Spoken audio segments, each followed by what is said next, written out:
Once upon a time, on the sun-kissed shores of a small seaside town, there lived a 10-year-old boy named Leo. Leo was an adventurous soul with a passion for the sea and a heart full of courage. His favorite pastime was kayaking along the coast, feeling the rhythm of the waves beneath his paddle.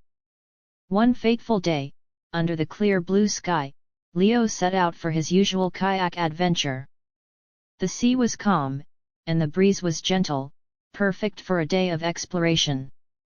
As he paddled further from the shore, Leo's eyes were filled with wonder at the beauty of the ocean. Leo's heart raced with excitement as he pushed his kayak into the gentle surf. The sea was his playground, and the kayak was his trusty steed. With each stroke, he felt a surge of freedom, the kind that only a child with an adventurous spirit could understand. The town of Seabreeze was a picturesque place, where the ocean's whispers were a lullaby to the residents. Leo, with his tousled brown hair and eyes as blue as the sea, was known to all as the boy who could not be kept away from the water. His parents had gifted him the kayak on his 10th birthday, and since then, it had been his constant companion. As Leo paddled along the coastline, he admired the seagulls soaring above and the schools of fish that darted below the surface. He imagined himself as an explorer, charting unknown territories and discovering new worlds. The sun shone warmly on his face, and the salty air filled his lungs with every breath. But adventure, as Leo would soon learn, came with its perils. The storm that swept in was sudden and fierce. The sky darkened, and the waves rose like giants, each one bigger than the last. Leo's heart pounded, not with excitement, but with fear. He tried to turn back, but the ocean had other plans. The storm was a beast, and it roared with all its might. Leo's kayak was flung around, and he clung to it for dear life. The rain stung his skin, and the thunder was a terrifying symphony. He cried out, but his voice was lost in the howling wind.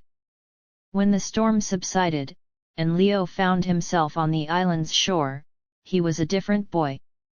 The ordeal had stripped away the veneer of childhood innocence, leaving behind a resolve that was beyond his years. He stood up, his legs shaky but determined, and surveyed his new home. The island was a lush paradise, untouched by human hands. Palm trees swayed in the gentle breeze, and exotic birds sang songs of welcome. But for Leo, it was a daunting wilderness.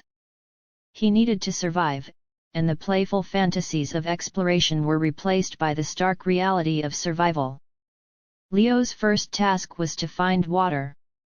He remembered his teachers talking about survival techniques, how to find water, and how to make fire. He followed the sound of birds, hoping they would lead him to a stream. His instincts were right, and soon, he was kneeling beside a brook, cupping the life-giving water in his hands. Hunger pangs reminded him of his next challenge: food.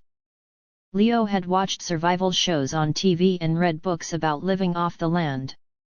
He put that knowledge to use, setting traps for small game and picking edible berries. He learned to fish with a spear he carved from a branch, and though his first attempts were clumsy, he soon became adept at catching fish. Days turned into weeks, and the island became Leo's world.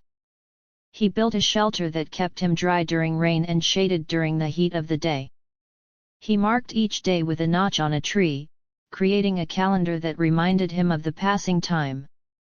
Loneliness was a constant companion, but Leo found solace in the beauty of the island. He talked to the birds, named the trees, and told stories to the stars. He grew stronger, not just in body, but in spirit. One day, as he scanned the horizon, he saw a plane. It was the first sign of the outside world since the storm. He ran to his shelter and grabbed the flag he had made from the sail of his kayak.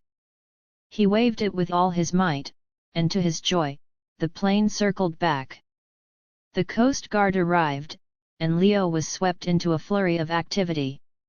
He was checked by medics, given food and water, and wrapped in warm blankets. The rescue team listened in awe as Leo recounted his tale of survival. As they sailed back to Seabreeze, Leo looked back at the island. It had been his home, his teacher, and his test. He knew he would never forget it, for it had changed him forever. Back home, Leo was greeted as a hero. His story was told and retold, each time with more wonder and amazement. Leo had survived against all odds, and his tale was a testament to the resilience and ingenuity of the human spirit. In the years to come, Leo would often look out to the sea, remembering the island and the lessons it taught him. He knew that adventure would always call to him, but he also knew that with courage, determination, and a bit of ingenuity, he could face any storm that life threw his way. And so, the boy who loved the sea became a legend, not just in Seabreeze, but wherever his story was heard. For in Leo's tale, people found hope, inspiration, and the reminder that even in our darkest moments, we are never truly alone.